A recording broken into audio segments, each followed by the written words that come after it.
¿Qué tal, Handyman? En este vídeo corto te voy a enseñar 3 tips para que montes un cuadro súper fácil. ¡Vamos a ello!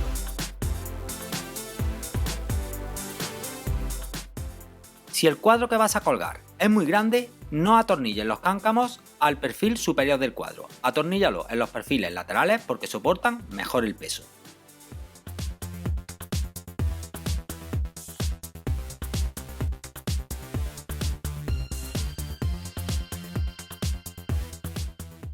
Para colgar un cuadro de doble cáncamo no utilices metros ni pierdas el tiempo midiendo. Tan solo coloca un nivel en la parte superior del cuadro, lo colocas y ya con un pequeño golpe marcas los cáncamos en la pared.